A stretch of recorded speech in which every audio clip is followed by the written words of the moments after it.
તો કેમ છો વિદ્યાર્થી મિત્રો? આઈ હોપ તમે બધા જ મજામાં છો. તો ચાણક્ય નીતિની આ અમેઝિંગ સિરીઝમાં આપ સૌનું સ્વાગત છે. સ્થિત વિદ્યુત શાસ્ત્રનો ત્રીજો લેક્ચર, જેની અંદર આપણે હવે નીટ 2019 સુધીના તમામ પ્રશ્નો, તમામ વૈકલ્પિક પ્રશ્નો, તમામ એમસીક્યુઝ જે છે એનું આપણે ડિસ્કશન કરવાના છે. ઓકે, ચલો તો ક્વિક સ્ટાર્ટ કરીએ.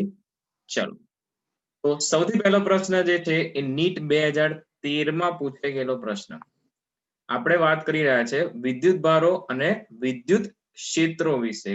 બરાબર, સ્થિત વિદ્યુત શાસ્ત્ર મેં તમને કીધું હતું બે ભાગમાં છે. ઓકે, તો જો અહીંયા સમાન વિદ્યુત ભારિત બે પીચ બોલ નથી, અહીંયા પિથ બોલ છે, એક જ આધાર બિંદુ પરથી સમાન લંબાઈની દોરીઓ વડે લટકાવેલા છે. તો સંતુલિત અવસ્થામાં તેમની વચ્ચેનું અંતર r છે. સમાન વિદ્યુત ભારિત સંતુલિત અવસ્થા, ખાસ સમજો અહીંયા, જો સંતુલિત અવસ્થા હશે તે માટે આ બંને પીથ બોલ જે છે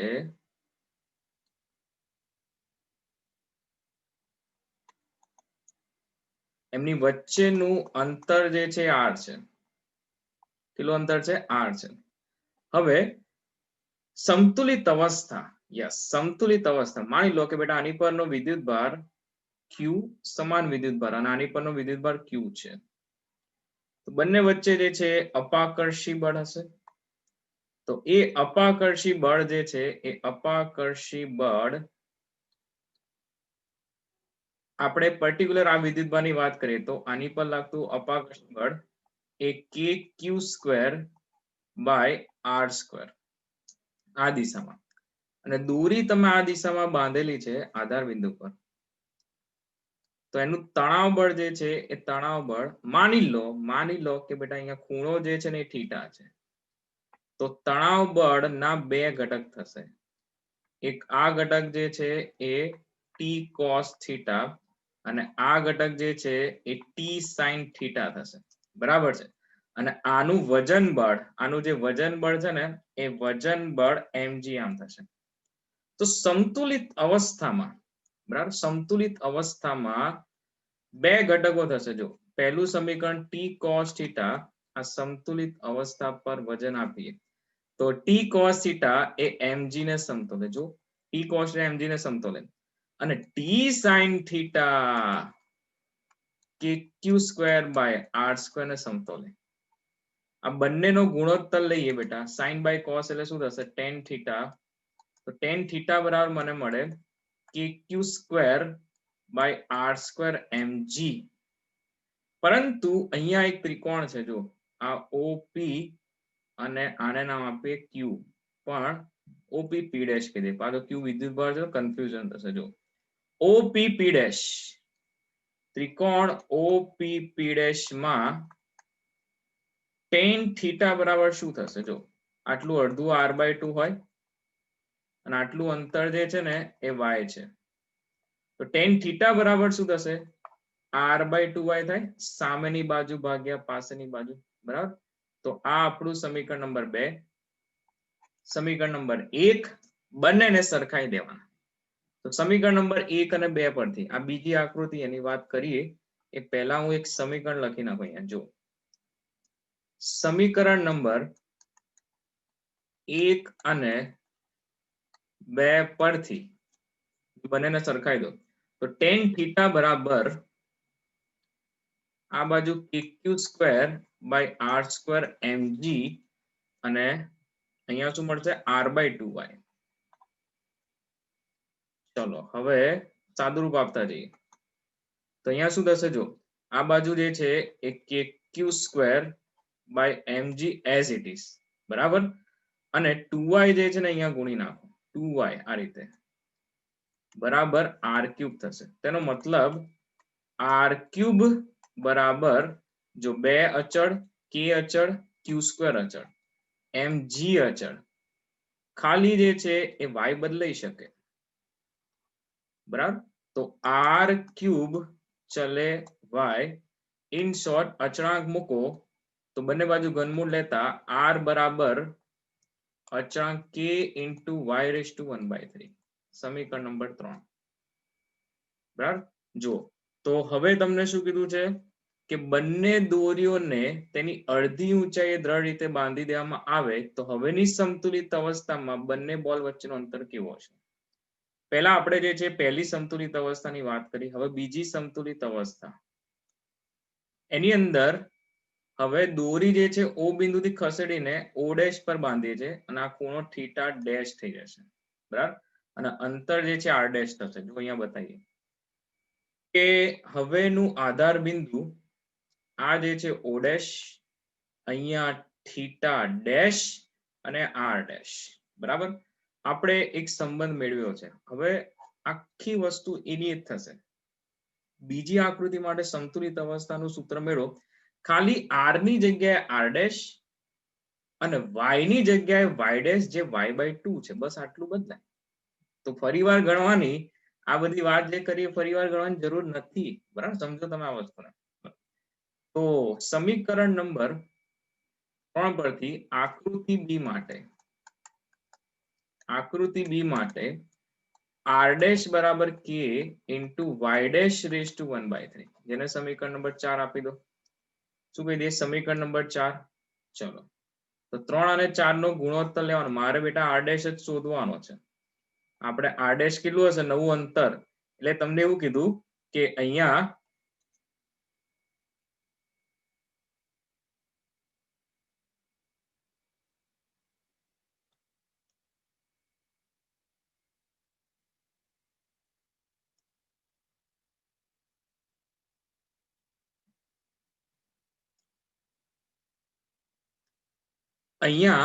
નવું અંતર કેટલું હશે કે તમે દોરીઓ જે છે ને એ ઓ ડેશ બિંદુ આગળ, બરાબર, ઓ ડેશ બિંદુ આગળ જે છે બાંધી દો.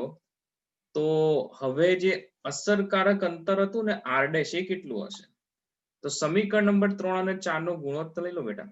સમીકરણ 3 અને 4 નો ગુણોત્તર લઈએ તો આપણને r ભાગ્યા આર ડેશ, કે તો અચળ છે. જો એ પરિસ્થિતિ બધી અચળ જ રહેવાની. વિદ્યુત ભાર એટલો ને એટલો, કે એટલો ને એટલો, બે અચળ, એમ અચળ, જી અચળ. તો r બાય આર ડેશ કે કેન્સલ થશે તો આ થઈ જશે y રેઝ ટુ 1/3. હવે y ડેશ શું છે? જો y ડેશ છે ને એ y ડેશ y/2 છે. તો y ડેશ ની જગ્યાએ આ થશે y રેઝ ટુ 1/3 અને ઉપર 2 રેઝ ટુ 1/3 આવી જશે. તો r ડેશ બરાબર જે નવું અંતર મારે શોધવાનું છે એ r બાય 2 રેઝ ટુ 1/3 થઈ જશે. તો r ડેશ બરાબર r ના છેદમાં 2 રેઝ ટુ 1/3. જોઈએ ઓપ્શન. કયો ઓપ્શન છે? યસ, ધેટ બી ઓપ્શન જે છે એ સાચો છે. બરાબર. તો નીટ 2013 માં પૂછાઈ ગયેલો પ્રશ્ન, જેમાં ખાસ કરીને એ ધ્યાન રાખો બંને આકૃતિ માટે અલગ અલગ આપણે વાત કરવાની નથી. તમે આ સંતુલનની શરત જે છે ને એ સમજી લેજો. ઘણા બધા પ્રશ્નોમાં આ રીતે પૂછાતું હોય છે. બરાબર છે. ચલો હવે આગળ વધીએ અહીંયાથી. 32 નંબર. આજે આપણે વિદ્યુત ભારો અને વિદ્યુત ક્ષેત્ર જે છે એને પતાવવાનું છે આપણે. બરાબર. સમજો.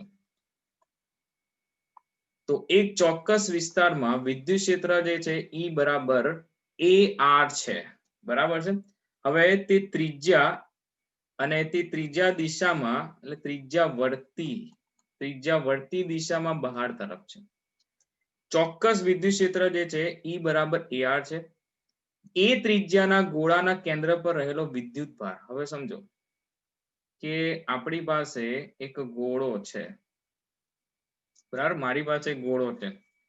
તો એ ગોળાની ત્રિજ્યા જે છે ને એ ત્રિજ્યા સ્મોલ a છે.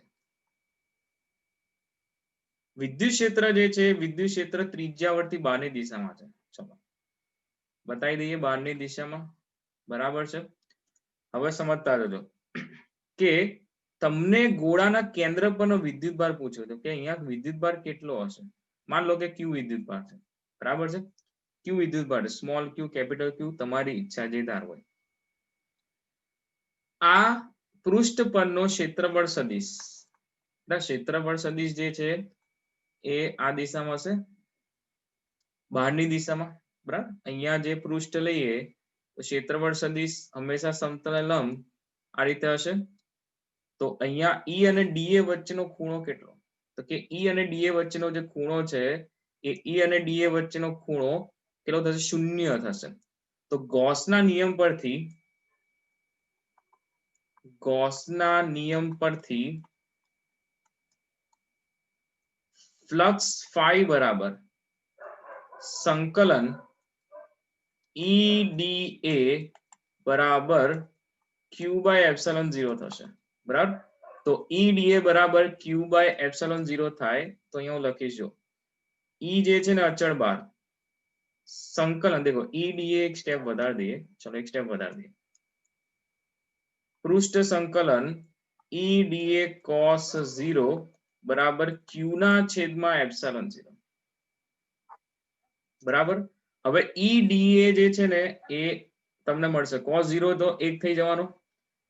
તો પૃષ્ઠ સંકલન આપણે કર્યા પછી શું મળશે અહીંયા? તો વિચારો બેટા, DA જેવા સૂક્ષ્મ ખંડો જે છે એ સૂક્ષ્મ ખંડો તમે અહીંયા લઈ લો, બરાબર. એ DA જેવા સૂક્ષ્મ ખંડો જે છે તમે અહીંયાથી લઈ લો તો એ ગોળાના પૃષ્ઠનું ક્ષેત્રફળ આપે કે નહીં? આપે કે નહીં? બરાબર. તો પૃષ્ઠનું ક્ષેત્રફળ શું હશે બેટા? E ઇન્ટુ આને લખાય 4πa² બરાબર Q ના છેદમાં ε0, બરાબર. ચલો તો Q બરાબર શું થશે? હવે E જે છે ને એ AR છે, સમજો આ વસ્તુ. E તો શું છે? AR છે, પણ ત્રિજ્યા અહીંયા સ્મોલ a છે, એટલે ધારો કે અંતર ગણીએ આપણે, અંતર ગણીએ તો આ R ની જગ્યાએ જો R બરાબર a હોય તો વિદ્યુત ક્ષેત્ર એ મળે. તો Q બરાબર 4πa²ε0 એ થઈ જશે, એ. તો Q બરાબર શું મળે? જો 4πε0 AQ.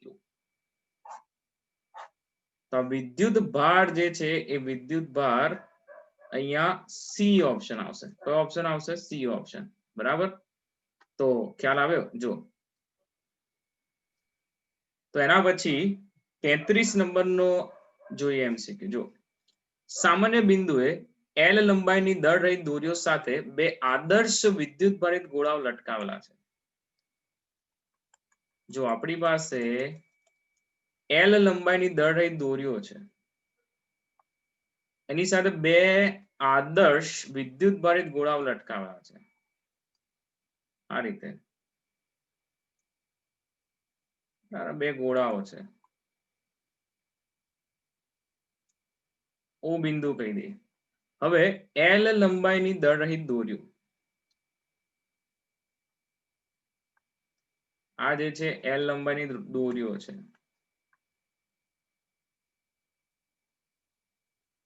તેમની વચ્ચે લાગતા અપાકર્ષણના કારણે શરૂઆતમાં તેમની વચ્ચેનું અંતર, માન લો બેટા કે આ Q વિદ્યુતભાર, આ બી Q વિદ્યુતભાર, એમની વચ્ચે લાગતા અપાકર્ષણના કારણે તેમની વચ્ચેનું અંતર D એ D છે અંતર, અને એ L કરતા ઓછું છે. આપણે આકૃતિમાં ઘટકો બતાવી શકું એટલે આપણે અત્યારે આ રીતે દર્શાવશે. બાકી રકમ પ્રમાણે જોવા જાવ તો લંબાઈ ઘણી મોટી હશે, દોરીની લંબાઈ ઘણી મોટી હશે, ના D જે છે ને એ D અંતર એની સાપેક્ષે નાનું હશે. બંને ગોળામાંથી વિદ્યુતભાર સમાન દરથી, આની પર ભાર આપો છો બેટા, બહુ સુપર વર્ડ મૂક્યો છે અહીંયા, સમાન દરથી લીક થવાનું શરૂ કરે છે, એટલે શરૂ થાય છે. તો વિચારો અહીંયા કે વિદ્યુતભાર લીક થશે, જેમ ગેસ લીક થાય એવી રીતના વિદ્યુતભાર લીક થશે. જો આ Q વિદ્યુતભાર છે, અહીંથી વિદ્યુતભાર લીક થયો, અહીંથી વિદ્યુતભાર લીક થયો. હવે શું થાય? હવે વિદ્યુતભાર લીક થયા પછી શું? અરે ભાઈ ધન વિદ્યુત ભારિત ગોળા છે બંને, વિદ્યુતભાર લીક થશે, અપાકર્ષી બળ ઓછું થશે. ખબર પડી? અપાકર્ષી બળ જે છે ને એ અપાકર્ષી બળ ઓછું થશે. ગોળાઓ નજીક આવશે અને બળની તીવ્રતા ઓછી થઈ, વિદ્યુત ભાર લીક થયો. કુલમનો નિયમ શું કહે છે ભાઈ? એફ ચલે Q1 Q2 by R square. વિદ્યુત ભાર જે છે ઓછો કરો, અપાકર્ષી બળ ઓછું થાય, બંને સમાન વેગથી વેગથી નજીક આવે છે ત્યારે ગોળા વચ્ચેનું અંતર x બરાબર અને વેગ વિના વિધેયને કયા સ્વરૂપે મળશે ભાઈ? હવે સમજો કે ડી થી તો ઓછા અંતર આવ્યા છે. માન લો કે ભાઈ હવે ગોળો જે છે વિદ્યુતભાર લીક થયા પછી અહીંયા પહોંચી ગયા છે આ રીતે, અને હવે બંને વચ્ચેનું અંતર x છે. મારે v અને x નો જે કંઈક સંબંધ નીકળતો હોય એ લાવવાનો છે. તો સૌથી પહેલા એક સમીકરણ આપણે મેળવ્યું. જો મેં કીધું કે આ સમીકરણ તમને કામ લાગશે, આ વાળું બરાબર. આગળ જે સમીકરણ મેળવ્યું એમાં આર ક્યુબ બરાબર 2kq² by mg into Y છે. જો આર ડેશ કર્યું હતું ને આપણે, આ જ સમીકરણનો ઉપયોગ કરીને શું કરી નાખ્યું હતું કે આર ડેશ અને વાય બરાબર વાય ડેશ. પણ અહીંયા તો વાય તો જે અંતર છે તો એનું એ જ છે, એને કાંઈ લેવા દેવા નથી બરાબર. પણ બંને ગોળા નજીક આવે એટલે જે અહીંયા આર ડેશ હતો ને આર ડેશ એ એક્સ થઈ જશે. આપણે આ જ સમીકરણનો ઉપયોગ કરીશું. એના માટે આગળના આટલા સ્ટેપ જે છે ફરી લખવાની જરૂર નથી બરાબર. તો આર ક્યુબ બરાબર 2kq² by mg into Y. તો આર ક્યુબ બરાબર 2kq² by mg into Y પરથી એ સમીકરણ કઈ થાય તમને ખબર છે? એમાં તમે આર બરાબર એક્સ મૂકી દો ભાઈ, કે ધારો કે એક્સ અંતરે આવી ગયા એ દરમિયાન એક્સ ક્યુબ બરાબર 2kq² by mg into Y. આ આપણું સમીકરણ નંબર 1. હવે v લાવવાનો છે. v એટલે dx બાય dt થશે. તમને ખબર હોય છે v એટલે શું થાય બેટા? dx બાય dt થાય. તો હવે જે છે ને શું કરીશું અહીંયા જોજો કે હું અહીંયાથી q² ને આપણે કરતા બનાવીએ. ચલો q² જે છે એને કરતા બનાવો.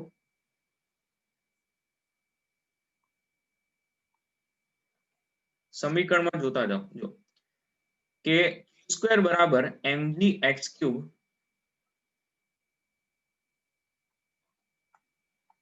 mg x³ છેદમાં 2ky. બેટા 2ky તો અચળ રહેશે બરાબર. mg ના છેદમાં 2ky જે છે ને એ તો અચળ રહેશે.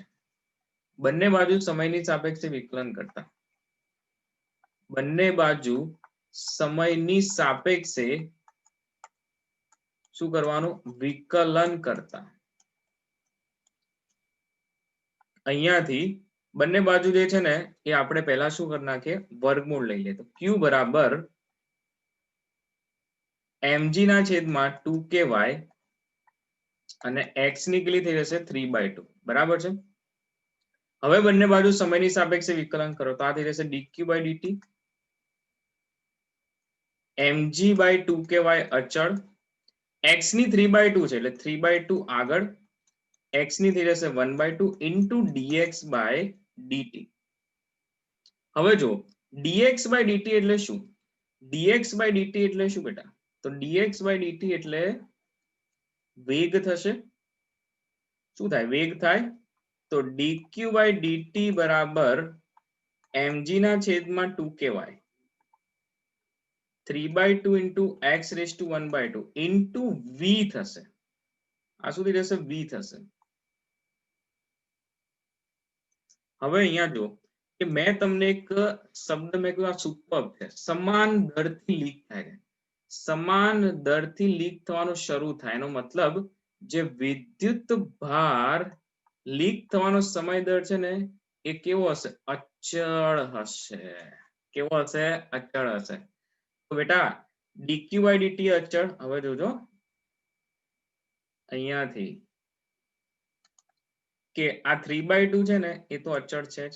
હું v ને કરતા બનાવું તો v ને કરતા બનાવું તો આ બાજુ જે છે ને શું થશે? જો dq by dt into 2ky by mg પછી 2/3 x રેઝ ટુ 1/2 બરાબર. થયું જો v ને કરતા બનાવો તો v ને કરતા બનાવો તો આખું આ જે પદ રહ્યું આ વાળું એ તમામ વસ્તુ છેદમાં જતી રહે બરાબર તો છેદમાં જાય તો આ રીતે આખી વસ્તુ જે છે ને ઉલટાઈ રહેશે ગુણોત્તર આપણે જો આ અચળ 2/3 અચળ તો v ચલે x ની કેટલી ઘાત આવે ઉપર આવશે તો -1/2 જો બાકી બધું અચળ આ પણ અચળ તો v ચલે શું થવો જોઈએ સંબંધ x ની -1/2 તો અહીંયા આવશે ઓપ્શન એ આવશે ખ્યાલ આવે જો તો આ રીતે વેગ v અને x નો જે સંબંધ છે ને એ તમને અહીંયા મળશે બરાબર આ વાત અહીંયા થોડું ઘણું જે છે ને એ તમે વિકલન જે છે એ વિકલન અહીંયા ધ્યાન રાખવું પડશે તમારે બરાબર કે તમે જુઓ x ની અહીંયા x નું વિકલન કરો પણ t ની સાપેક્ષે બરાબર એટલે પહેલા x⁴n નો નિયમ ખબર હોવી જોઈએ લખી દઈએ આપણે તમે ધ્યાનમાં લઈ લેજો ઘાત આગળ ઘાતમાં 1 નો ઘટાડો d/dx x⁴n ઘાત આગળ ઘાતમાં 1 નો ઘટાડો પણ અહીંયા ચલ હતો x એનું t ની સાપેક્ષે વિકલન કર્યું તો આપણે x⁴n નો નિયમ લગાડ્યો પણ બાજુમાં પાછું x નું કરવું પડે જે dx/dt થયું બરાબર તો એ વસ્તુનો તમને ખ્યાલ હોવો જોઈએ ચલો તો ખ્યાલ રહેશે આ રીતે તો ઘણો મોટો પ્રશ્ન હોય એટલે ગભરાઈ નહીં જવાનું એને ટુકડા કરીને વાંચવા ટુકડા કરીને વાંચો એવી ટેવ પાડો દરેક વાક્ય દરેક શબ્દનો કંઈક ને કંઈક જો અહીંયા અર્થ નીકળતો હોય જો એ તમને આવડી ગયું તો પછી એકદમ સહેલામાં સહેલી વસ્તુ છે બરાબર ચાલો તો પછી આગળ વધીએ અહીંયાથી જો એના પછી ધારો કે પ્રોટોન અને ઇલેક્ટ્રોન પરના વિદ્યુતભાર થોડા જુદા છે કેવા જુદા જુઓ તો કે પ્રોટોન જે છે એ પ્રોટોન -e વિદ્યુતભાર ધરાવે છે અને ઇલેક્ટ્રોન પરનો વિદ્યુતભાર E + ડેલ્ટા E છે શું છે E + ડેલ્ટા E છે આ -e છે અને આ E + ડેલ્ટા E છે તો પરમાણુની ત્રિજ્યા કરતા ઘણા જ મોટા અંતરે રહેલા હાઇડ્રોજનના બે પરમાણુ વચ્ચે લાગતા પરિણામી ગુરુત્વાકર્ષણ બળ અને વિદ્યુત બળ 0 છે કી પોઈન્ટ કહેવાય જે પ્રશ્ન છે એનું હાર્ટ કહેવાય ભાઈ કે શરત આપી દીધી છે ગુરુત્વાકર્ષણ બળ અને વિદ્યુત બળ 0 છે એટલે મારે એને સમાન સરખાવવા પડે બંનેના મૂલ્ય સરખાવવા જોઈએ તો જ 0 થાય તો ડેલ્ટા E નું મૂલ્ય કેટલામાં ક્રમનું હશે હવે અહીંયા બે વસ્તુ કીધી જો કે પરમાણુની ત્રિજ્યા કરતા ઘણા જ મોટા અંતરે રહેલા હાઇડ્રોજનના બે પરમાણુ વચ્ચે હાઇડ્રોજનનો પરમાણુ તો હાઇડ્રોજન પરનો પરમાણુ ભાઈ કેટલા ઇલેક્ટ્રોન કેટલા પ્રોટોન એક ઇલેક્ટ્રોન એક પ્રોટોન તો હાઇડ્રોજનનો પરમાણુ ના પરમાણુનો વિદ્યુત ભાર એક ઇલેક્ટ્રોન પ્લસ એક પ્રોટોન હશે તો -E + ડેલ્ટા E બેટા આની પરનો વિદ્યુતભાર ખાલી બચે કેટલો ડેલ્ટા E જેટલો જ બચે બરાબર હાઇડ્રોજન 1h1 ખ્યાલ હોવી જોઈએ આટલી વસ્તુ તો હાઇડ્રોજનના પરમાણુનો વિદ્યુતભાર ડેલ્ટા E હશે બરાબર છે તો ડેલ્ટા E નું મૂલ્ય ખાલી જે ક્રમનું હોય તો એ આપણે શોધવાનું છે પણ અહીંયા એક શરત આપી છે કે પરમાણુ ત્રિજ્યા કરતા ઘણા જ મોટા અંતરે હાઇડ્રોજનના બે પરમાણુ મૂકો મેં હાઇડ્રોજનનો પરમાણુ અહીંયા મૂક્યો અને અહીંયા મૂક્યો તો બંને માટેનું અંતર જે છે ને આપણે L કહી દઈએ તો અંતર જે છે L કહી દીધું તેના માટે શરત આપી છે કે ભાઈ વિદ્યુતીય બળ અને ગુરુત્વાકર્ષી બળ જે છે ને એ ગુરુત્વાકર્ષી બળ કેવા હશે સમાન હશે પરંતુ હાઇડ્રોજન અહીંયા તો હાઇડ્રોજન જે છે ને એ હાઇડ્રોજન પરમાણુઓ માટે ગુરુત્વાકર્ષી બળ અને તમને બીજું વિદ્યુત બળ શૂન્ય કીધું તો Fe બરાબર Fg કહી દેવાનું. તો આ શું થશે બેટા kq² by l², અને આ gm1 m2 by r², તો આ થશે gm² by l². બેટા l² કેન્સલ. ક્રમ જ પૂછ્યો છે એટલે બહુ ગણતરી નહીં આવે. જો અહીંયા kq² ના છેદમાં gm², બરાબર. તો આપણે k ની કિંમત મૂકી દઈએ પહેલા. ચલો એ q ની કિંમત મૂકી દઈએ. તો આપણે ડેલ્ટા ઈ નો વર્ગ, ચલો q² ને કરતા બનાવે આ ડેલ્ટા ઈ નો વર્ગ gm² ના છેદમાં k. g એટલે 6.67 ગુણ્યા 10⁻11 m એટલે બરાબર હાઇડ્રોજન નો પરમાણુ છે. તો હાઇડ્રોજન નું દળ આપ્યું છે જો અહીંયા 1.67 ગુણ્યા 10⁻27 kg. તો અહીંયા હાઇડ્રોજન પરમાણુ દળ 1.67 ગુણ્યા 10⁻27 kg નો વર્ગ છેદમાં જે છે 9 ગુણ્યા 10⁹.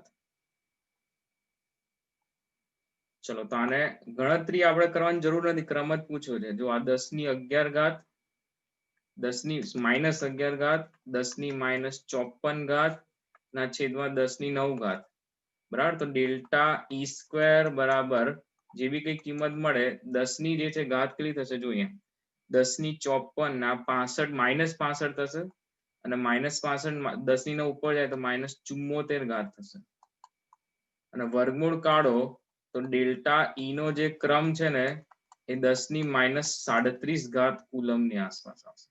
તો આપણને આ ક્રમ પૂછ્યો છે. ક્રમ કેટલો જવાબ આવશે જો 10 ની અહીંયા -37 કુલમ, બરાબર. કેટલો થશે 10⁻37 કુલમ. તો પ્રોટોન અને ઇલેક્ટ્રોન પરના વિદ્યુતભાર જુદા છે, -E છે, બીજાનો E પ્લસ ડેલ્ટા E છે, બરાબર. તમામ કન્ડિશન આપે આપણે હાઇડ્રોજન પરમાણુનો વિદ્યુતભાર શોધી નાખે, બરાબર. ચલો ખ્યાલ રહેશે ભાઈ આટલી વસ્તુ. ચલો આગળ વધીએ અહીંયાથી. 35મો MCQ નીટ 2018 માં પૂછેલો છે. બહુ સરસ મજાનો MCQ. અહીંયા કોન્સેપ્ટ એટલા મિક્સ કર્યા છે, કાઇનેમેટિક્સ અને આપણું સ્થિર વિદ્યુતશાસ્ત્ર બંનેના કોન્સેપ્ટ મિક્સ કર્યા છે. બહુ જ કોમ્પ્લિકેટેડ બન્યો હતો, બટ આપણે એને એકદમ સહેલી રીતે, સહેલામાં સહેલી રીતે આપણે એને સોલ્વ કરીશું. બસ ધ્યાન અહીંયા આપજો.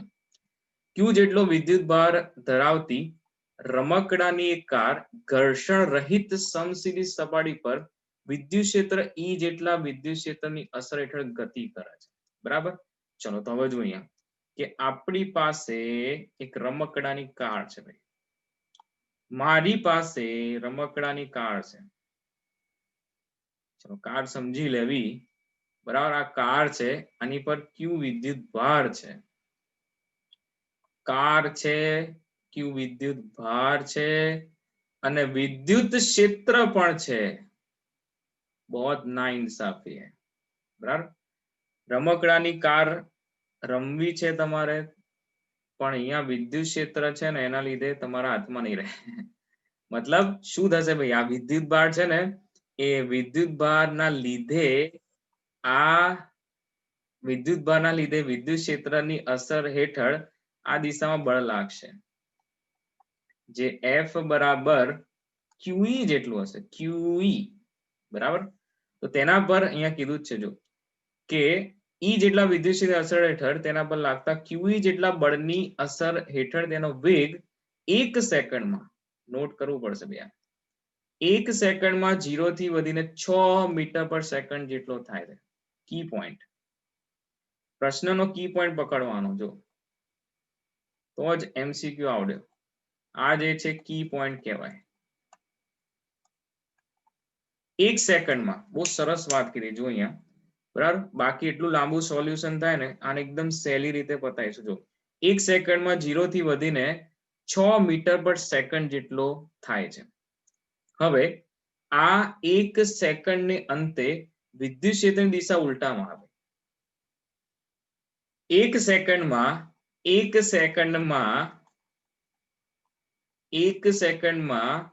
0 થી વધીને 6 મીટર પર સેકન્ડ જેટલો વેગ થાય, બરાબર. 0 થી વધીને 6 મીટર પર સેકન્ડ જેટલો વેગ થાય 1 સેકન્ડમાં. પણ પાછું વિદ્યુત ક્ષેત્ર ઉલટાઈ દીધું ભાઈ, વિદ્યુત ક્ષેત્ર ઉલટાઈ દીધું. હવે શું થશે ભાઈ, આ કાર છે, કાર પર વિદ્યુત ભાર છે, બરાબર. કાર છે, કાર પર વિદ્યુત ભાર છે, અને એ જ કાર પરનો વિદ્યુત ભાર જે છે થોડી કારના પૈડા ઊંચા થઈ જશે. આમ તો અહીંયાથી બતાવી દો કે કાર છે, કાર પર વિદ્યુત ભાર છે આ રીતે, બરાબર. સમજી લેવાનું બેટા, વિદ્યુત ક્ષેત્રની દિશા જે છે એ ઉલટાઈ દીધી છે, બરાબર. સરસ મજાની ગાડી છે ભાઈ, કોની ગાડી છે જો, વિદ્યુત ક્ષેત્રની દિશા ઉલટાવી દીધી. તો હવે શું થશે જો, કે તમારી પાસે જે વિદ્યુત ભાર હતો અહીંયા, એ ક્યુ વિદ્યુત ભાર પર હવે તો આ દિશામાં બળ લાગે, પણ બળ જે છે હવે જો, પહેલા તો કારે વેગ પ્રાપ્ત કર્યો, જેવું વિદ્યુત ક્ષેત્ર ઉલટાયું, સમાન વિદ્યુત ક્ષેત્ર, સમાન વિદ્યુત ક્ષેત્ર ઇન્વેજ, તો કાર જે છે કારનો વેગ હવે ઘટવાનો, કારનો વેગ ઘટશે. 1 સેકન્ડ અંતે વિદ્યુત ક્ષેત્રની દિશા ઉલટાવવામાં આવે છે, તે પછી બીજી 2 સેકન્ડ સુધી કારની ગતિ ચાલુ રહે છે, પછી કારની ગતિ નથી થતી. તો તમને શું પૂછે કે 0 થી 3 સેકન્ડ જેટલા સમયના ગાળામાં કારના સરેરાશ વેગ અને ઝડપના મૂલ્ય શોધો. છે પ્રશ્ન સ્થિત વિદ્યુત શાસ્ત્રનો અને કાઇનેમેટિક્સના કન્સેપ્ટની વાત છે, બરાબર. તો મેઇન વસ્તુ અહીંયા કીધી છે કે ઘર્ષણ રહિત, એટલે અહીંયા સપાટી પર ઘર્ષણ છે જ નહીં, એટલે ગાડી ઊભી રહેશે તો વિદ્યુત ક્ષેત્ર જે છે ને એ વિદ્યુત ક્ષેત્ર ઉલટાવાથી ઊભી રહેશે, બરાબર.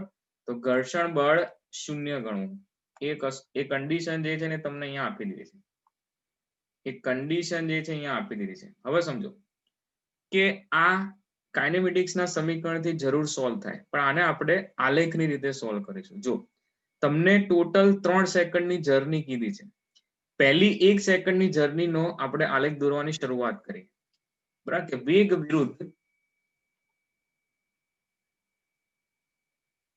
વિરુદ્ધ સમયનો આલેખ, બહુ સરસ મજાની વસ્તુ જે છે ને આપણે દોરી રહ્યા જોઈએ, વેગ વિરુદ્ધ સમયનો આલેખ. 1 સેકન્ડ થઈ, ચલો 1 સેકન્ડ થઈ ગઈ, તો 6 મીટર પર સેકન્ડ જેટલો વેગ પ્રાપ્ત કર્યો. થોડું નજીક બતાય, પાછા કહેશે આટલી બધી 1 સેકન્ડ. જો તો 1 સેકન્ડ જે છે એમાં 6 મીટર પર સેકન્ડ જેટલો સમાન વેગ આવી રીતના પ્રાપ્ત કરશે. જો સમજો ઘર્ષણ નથી, એટલે સીધો આલેખ છે ને આવો સુરેખ મળશે. એનું કારણ સમાન વિદ્યુત ક્ષેત્ર છે, વિદ્યુત ક્ષેત્રની તીવ્રતા પણ સમાન છે, બરાબર. એના પછી શું થશે જો, એના પછી આ વેગ તો પ્રાપ્ત થઈ ગયો, પ્લસ 6 મીટર પર સેકન્ડ જેટલો, બરાબર. ઓ બિંદુથી શરૂઆત કરી. હવે શું થશે, હવે એવી વાત છે કે વિદ્યુત ક્ષેત્રની દિશા છે ને તમે 1 સેકન્ડ થાય પછી ઉલટાઈ દો છો, તો પછીની 1 સેકન્ડમાં સમજો આ વસ્તુને, કે 1 સેકન્ડ થઈ તરત જ વિદ્યુત ક્ષેત્રની દિશા તમે ઉલટાઈ દીધી, બરાબર. તો હવે કાર જ્યારે થોભે, વિદ્યુત ક્ષેત્રની દિશા ઉલટાઈ, કાર આમ જતી હતી, વિદ્યુત ક્ષેત્ર આમ જવા માંડ્યું, તો કાર જે છે કાર પર વિરુદ્ધ દિશામાં બળ લાગ્યું, એનો મતલબ કાર હવે સ્ટોપ થશે, પણ સમાન વિદ્યુત ક્ષેત્ર જ લગાડ્યું છે, વિરુદ્ધ દિશામાં પણ સમાન વિદ્યુત ક્ષેત્ર જ લગાડ્યું છે. તો કારને સ્ટોપ થવા માટે, એટલે એનો વેગ 0 પ્રાપ્ત થાય એના માટે બીજી 1 સેકન્ડ, એટલે ટોટલ 2 સેકન્ડમાં કારનો વેગ પાછો 0 થયો છે. તમને શું પૂછ્યું બેટા, 3 સેકન્ડ માટે તમને પૂછ્યું છે, 3 સેકન્ડની જર્ની માટે સરેરાશ વેગ અને ઝડપ ગણો. તો હવે પછીની 1 સેકન્ડ માટે કારનો વેગ ઊંધી દિશામાં છે, જો આ દિશામાં, જ્યાં વિદ્યુત ક્ષેત્ર હતું, જ્યાં બળ લાગતું, તો કારનો વેગ હવે આ દિશામાં કાર દોડશે, આમ દોડશે. તેનો વેગ વિરુદ્ધ દિશામાં હશે, તો જો સમાન વિદ્યુત ક્ષેત્ર લગાડ્યું છે, એનો મતલબ 1 સેકન્ડમાં આ વિદ્યુત ક્ષેત્રથી 6 મીટર પર સેકન્ડનો જે છે એ પ્રાપ્ત થાય વેગ. તો પછીની ત્રીજી સેકન્ડે જે છે એ ત્રીજી સેકન્ડે વિરુદ્ધ દિશામાં જે છે વેગ પ્રાપ્ત થયો હશે, બરાબર. વિરુદ્ધ દિશામાં વેગ પ્રાપ્ત થયો હશે. તો આલેખ કંઈક જે છે ને આ રીતે બનશે. તમને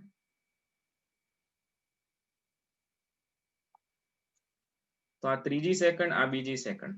તો અહીંયા જે વેગ હશે ને એ -6 મીટર પર સેકન્ડ. તો ઓ થી શરૂ કરી, એ બિંદુએ વિદ્યુત ક્ષેત્ર ઉલટાયું, 1 સેકન્ડ થઈ એટલે એક સેકન્ડ પછી 1 સેકન્ડ ટોટલ 2 સેકન્ડ થઈ, વેગ શૂન્ય થઈ ગયો. પછીની 1 સેકન્ડ માટે કારે વિરુદ્ધ દિશામાં વેગ પ્રાપ્ત કર્યો, કારણ કે મને 3 જ સેકન્ડ માટે ગણવાનું કીધું છે, બરાબર. આના પછી ગણવાનું કીધું હોત કે 4 સેકન્ડ હોત તો પાછો જે છે એ કાર અહીંયા પહોંચી જાય, બરાબર. એ કાર જે છે આ દિશામાં પહોંચે, સી થી આગળ જાય, ફરી વિરુદ્ધ દિશામાં જે છે વેગ વધ્યા કરે, ઉપર ના જાય, પણ અહીંયાથી આ રીતે આગળ જાય. આપણે એની ચર્ચા કરવાની નથી. 3 સેકન્ડ સુધીનો આલેખ બતાવી દઉં. પણ સર આલેખ કેમ દોર્યો? સરેરાશ વેગ ને એ બધું શોધવું હોય તો સૂત્રો નથી આપણી પાસે. બેટા સૂત્રો છે, સૂત્રથી કરો, બરાબર. તો પેપર પતી જશે, બરાબર. નીટનું પેપર પતી જાય, બાયોલોજી રહી જશે, કેમિસ્ટ્રી બધું એક બાજુ રહી જશે. આપણે આલેખ પરથી જવાબ મળતો હોય તો શોધાય. જો વી વિરુદ્ધ ટી ના આલેખમાં ઘેરાતા ભાગનું ક્ષેત્રફળ શું આપે? સર યાદ નથી, આ તો બધું 11માં હતું, ક્યાં યાદ કરાવો? યાદ કરીએ આપણે. જો વી વિરુદ્ધ ટી ના આલેખમાં, આ યાદ રાખજો, વી વિરુદ્ધ ટી ના આલેખમાં વક્ર વડે ઘેરાતા ભાગનું ક્ષેત્રફળ સ્થાનાંતર અથવા કુલ અંતર આપે. વક્ર વડે ઘેરાતા ભાગનું ક્ષેત્રફળ એ શું આપે બેટા? એ સ્થાનાંતર આપે અથવા કુલ અંતર આપે. જો સ્થાનાંતરની ગણતરી કરવી હોય તો ઋણ ક્ષેત્રફળ હોય તો ઋણ ગણી લેવાનું, અંતર ગણવું હોય તો અંતર હંમેશા ધન, જેટલા બી ક્ષેત્રફળ મળે બધાનો સરવાળો કરવાનો. ચલો તો અંતર ગણીએ. ટી બરાબર 0 થી ટી બરાબર 3 સેકન્ડ માટે 3 સેકન્ડ માટે કુલ અંતર,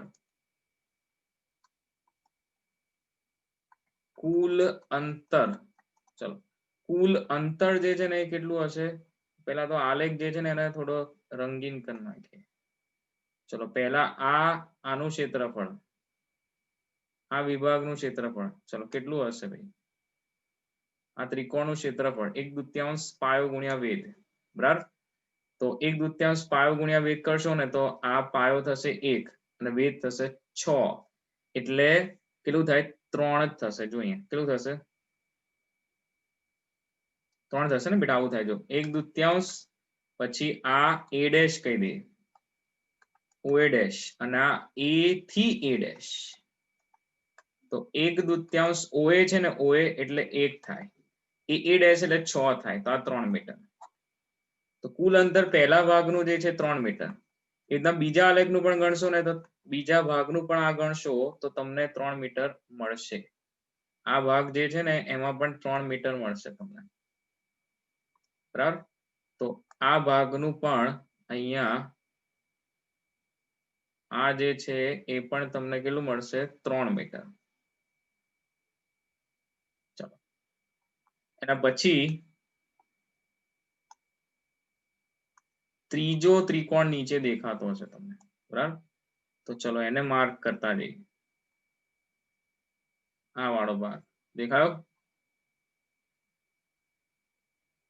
પણ એ જે છે ને અંતર ગણો ને, અંતર તો આનું ક્ષેત્રફળ ભલે આ ઊંધો ત્રિકોણ -6 ગણો, બરાબર વાત છે, પણ અંતર માટે જે છે ને એ અંતર માટે તમારે બેટા ધન જ લેવાનું. તો કુલ અંતર જે છે ને 9 મીટર મળશે. અંતર જે છે 9 મીટર મળ્યું, અને સ્થાનાંતર જે છે ને 3 મીટર. આનું ક્ષેત્રફળ 1 નંબરનું ક્ષેત્રફળ, 2 નંબરનું ક્ષેત્રફળ અને 3 નંબરનું ક્ષેત્રફળ. તો સ્થાનાંતર a1 પ્લસ a2 થાય -a3 થાય, અને અંતરમાં એરિયા 1 એરિયા 2 પ્લસ એરિયા 3 ત્રણેય ક્ષેત્રફળનો સરવાળો. તો 3 મીટર -3 મીટર, તો કેટલા થઈ જશે? આ 3 મીટર. તો સ્થાનાંતર જે છે ને 3 મીટર. તો મીન બે આપણા જવાબ મળી ગયા. સ્થાનાંતર જે છે એ 3 મીટર અને ક્ષેત્રફળ જે છે, કુલ અંતર જે છે એ 9 મીટર, બરાબર. ચલો તો હવે સિમ્પલ વસ્તુ શોધવાની છે. શું કીધું છે? સરેરાશ વેગ અને સરેરાશ ઝડપ. બેટા સરેરાશ વેગ એટલે સ્થાનાંતર ભાગ્યા સમયગાળો 3 સેકન્ડ માટે. તો અહીંયા લખીએ સરેરાશ વેગ એટલે સ્થાનાંતર ભાગ્યા સમયગાળો. તો સ્થાનાંતર કેટલો છે? જો સ્થાનાંતર 3 ભાગ્યા સમયગાળો 3 એટલે 1 મીટર પર સેકન્ડ. અને સરેરાશ ઝડપ એટલે અંતર ભાગ્યા સમયગાળો, કાપેલું કુલ અંતર ભાગ્યા સમયગાળો. અંતર છે ને કેટલું કાપ્યું? જો 9 ભાગ્યા 3 મીટર પર સેકન્ડ. બરાબર. તો સરેરાશ ઝડપ જે છે એ સરેરાશ ઝડપ 3 અને વેગ જે છે 1 એટલે ઓપ્શન આવશે બી. બરાબર. તો બહુ સરસ મજાનો પ્રશ્ન જે છે એ નીટ 2018 માં પૂછેલો. બરાબર. બહુ જ ટિપિકલ લોકોએ સમીકરણ વાપર્યા હતા અને એવી રીતના કર્યો હતો. તો આલેખની રીતે કરો ને તેના જેવી સહેલી એકે વસ્તુ નહીં. બરાબર. તો ક્લિયર છે? ચલો તો હવે આગળ વધી અહીંયાથી. એના પછી 36 નંબર. એક સમાન અને ઉર્ધ્વ દિશામાં ઉપરની તરફ દિશાન્વિત ઉપરની તરફ એક વિદ્યુત ક્ષેત્ર છે બેટા. એ વિદ્યુત ક્ષેત્રમાં ઇલેક્ટ્રોન સ્થિર અવસ્થામાંથી શિરોલંબ h અંતરે નીચે પડે છે. ચલો ઇલેક્ટ્રોન જે છે આ વિદ્યુત ક્ષેત્ર ઉપર તરફ, ઇલેક્ટ્રોન નીચે પડે છે આ રીતે. આ પહેલી આકૃતિ. તો તેનું માન, હવે આ વિદ્યુત ક્ષેત્રની દિશા તેનું માન સમાન રાખી ઊંધું કરવામાં આવે. વિદ્યુત ક્ષેત્ર ઊંધું કરતો. ચાલો અને ઊંધા કર્યા પછી શિરોલંબ અંતર h પરના સ્થિર પ્રોટોનને પડવા દેવામાં આવે છે.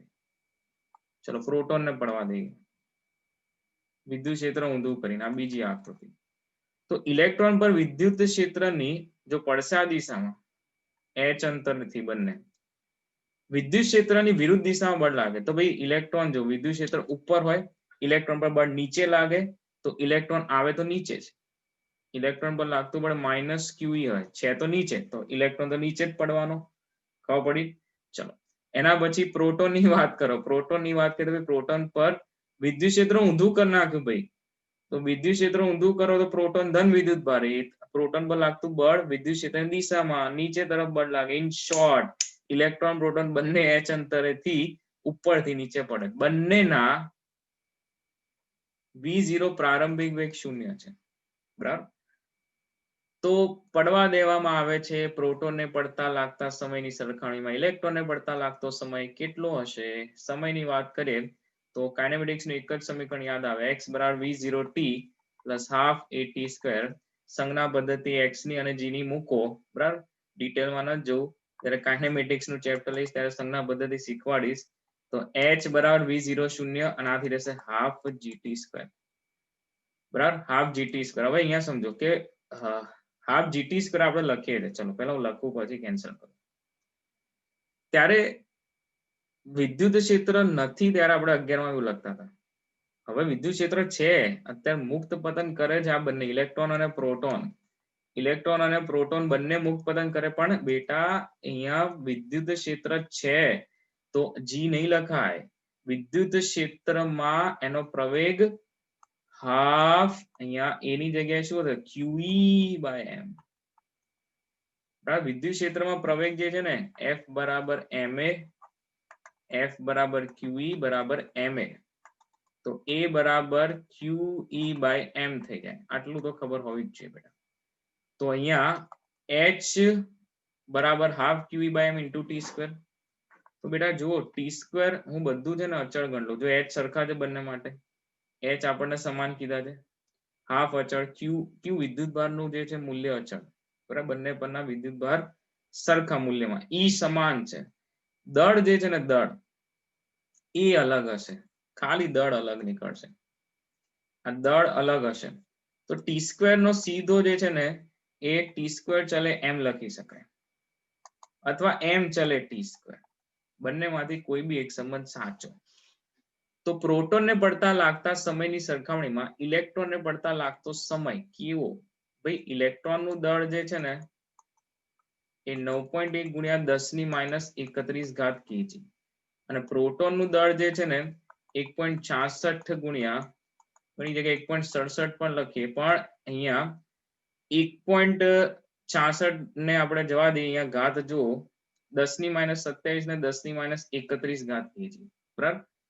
તો અહીંયા જેમ આપણને 1.67 લખો, બરાબર, કઈ ફરક નથી છે.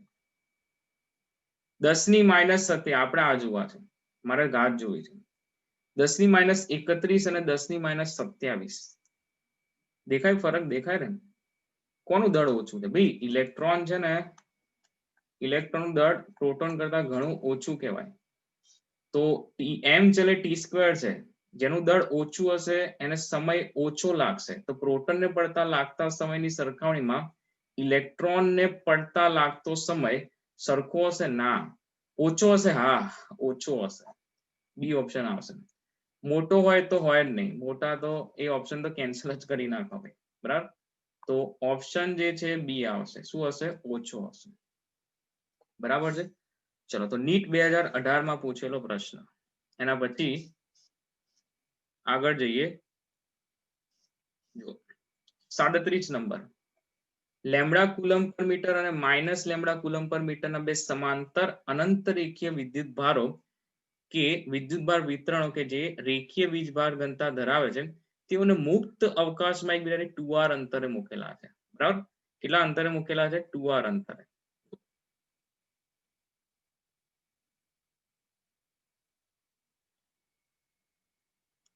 જો તો અહીંયા આપણી પાસે વિદ્યુતભાર વિતરણો ગણ લો ને બેટા. જો અહીંયા પ્લસ વિદ્યુતભાર વિતરણ અને અહીંયા ઋણ વિદ્યુતભાર વિતરણ.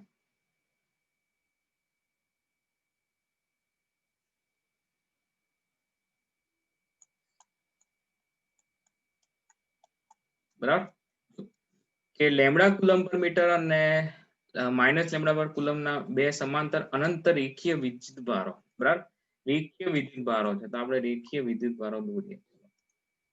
રેખીય વિદ્યુતભારો છે તો રેખીય દોરવા પડશે. મને એમ કે સમતલીય વિદ્યુતભારો છે, કઈ વાંધો નહીં. જો આ પ્લસ લેમ્બડા કુલમ પર મીટર અને અહીંયા માઇનસ લેમ્બડા કુલમ પર મીટર. વિદ્યુતભારની રમત કરવાની. In short minus lambda coulomb પર મીટર. ચલો, તો આ માઇનસ, હવે તમને જે છે આ બંને 2r અંતરે મૂકેલા છે. કેટલા અંતરે મૂક્યા છે બેટા? 2r અંતરે. તેઓને મુક્ત અવકાશમાં એકબીજાની 2r અંતરે મૂકેલા છે. મુક્ત અવકાશ છે, માધ્યમ કોઈ બીજું નથી. બરાબર. એટલે શૂન્ય અવકાશની પરમિટિવિટી આવશે. તો આ બે રેખીય વીજભારની મધ્યમાં કેટલું વિદ્યુત ક્ષેત્ર હતું? મધ્ય બિંદુ પકડો. મધ્ય બિંદુ જે છે r અંતર એ મધ્ય બિંદુ પર વિદ્યુત ક્ષેત્ર કેટલું? ભાઈ જો, ધન વિદ્યુત ભાર પોતાનો જે છે એ પ્રભાવ બતાવશે. अपना जलवा दिखाएगा बेटा, क्या करेगा? देखो, मध्य बिंदु पर एनु विद्युत क्षेत्र धन नु आ बाजू हशे અને ઋણ વિદ્યુત ભાર જે છે એનું વિદ્યુત ક્ષેત્ર ત્રિજ્યાવર્તી અંદર તરફ. તો ઋણ વિદ્યુત ભારનું વિદ્યુત ક્ષેત્ર ત્રિજ્યાવર્તી અંદર તરફ હોય તો મધ્ય બિંદુ પરનું ઋણ વિદ્યુત ભારનું વિદ્યુત ક્ષેત્ર એ આ દિશામાં હશે. બેટા અહીંયા પરિણામી વિદ્યુત ક્ષેત્રનું જો મૂલ્ય ગણું ને તો બંનેના મૂલ્યોનો સરવાળો સીધો થશે. બરાબર. આ રીતે. તો આ શું થાય? જો પહેલા તો આનું સૂત્ર ખબર છે ભાઈ, રેખીય વિદ્યુતભાર વિતરણથી મળતું વિદ્યુત ક્ષેત્ર 2k લેમ્બડા બાય r. ગાઉસના નિયમના ઉપયોગોમાં શીખેલા છો. તો 2k lambda by r plus 2k lambda by r, તો આ થઈ જશે 4k lambda by r. 4 into k એટલે 1/4 pi epsilon 0 lambda by r. 4 cancel, lambda by pi epsilon r કહી દઈએ. અંતર r છે તો ભાઈ બધે r લઈ લે. અંતર r છે. બરાબર. તો શું લઈ લઈએ? r લઈ લઈએ. બરાબર. તો lambda by pi epsilon r જો સદિશ સ્વરૂપે પૂછ્યું નથી, એક ઓપ્શનમાં જે છે દિશા કીધી નથી, તો આપણે ભાઈ દિશાને શું કામ હેરાન કરવી છે? બરાબર. તો અહીંયા lambda by pi epsilon r આ જવાબ આવશે. કયો ઓપ્શન આવશે જુઓ તો અહીંયા ઘણા લોકોને શૂન્ય મગજમાં કે આ plus lambda minus lambda cancel થતા હશે. પિક્ચર અલગ હોય, આકૃતિ દોરવી હંમેશા બેટા તો ખ્યાલ આવી જશે. જો તો ડી ઓપ્શન આવશે. ડી ખ્યાલ આવી ગયો. તો નીટ 2019 માં પૂછેલો પ્રશ્ન આ કંઈક આ પ્રકાર હતો. ચલો એના પછી 38મો પ્રશ્ન જો શું કહે છે. 8 ત્રિજ્યાનો ધાતુનો એક પોલો ગોળો કન્ફ્યુઝન નહીં બેટા, કન્ફ્યુઝન નહીં બરાબર. જેને બી કન્ફ્યુઝન હોય તો લાસ્ટ લેક્ચર જુઓ ખાસ.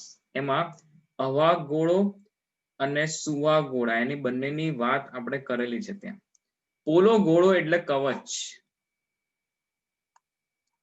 પાતળી ગોળીય કવચ કહી દો બરાબર. નિયમિત વીજભારિત છે. શું છે? નિયમિત વીજભારિત છે. તો કેન્દ્રથી સ્મોલ આર અંતરે ગોળાને લીધે વિદ્યુત ક્ષેત્ર. હવે આપણે ઓપ્શન નથી વાંચો, મેં એક તમને આલેખ શીખવાડેલો સરસ મજાનો બરાબર. એ ગયા લેક્ચરમાં પણ આપણે જોઈ ગયા છે. એ જે આલેખ છે એ ઈ વિરુદ્ધ આર નો આલેખ છે. ઈ વિરુદ્ધ આર નો આલેખ છે.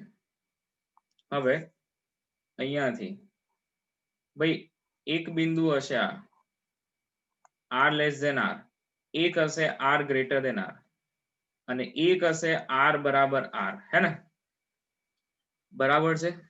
તો અંદરના બિંદુએ ગોળીય કવચમાં વિદ્યુત ક્ષેત્ર હોય નહીં, શૂન્ય હોય. ભાઈ આલેખનું સ્ટાર્ટિંગ અહીંથી થશે, અહીંયા મેક્સિમમ હોય અને આ બિંદુથી આલેખ જે છે એ ઘટવા માંડશે. બહારના બિંદુએ ઈ ચલે 1/r² હશે, અંદરના બિંદુએ ઈ બરાબર 0. તો ઓપ્શન વાંચતા જજો. આર લેસ ધેન આર અને આર ગ્રેટર ધેન આર માટે જેમ આર વધે તેમ ઘટે છે. સાચું છે ખોટું છે? જો આર લેસ ધેન આર અને આર ગ્રેટર ધેન આર માટે આર વધે તેમ ઘટે છે. ભાઈ આર લેસ ધેન આર માટે તો 0 જ હોય.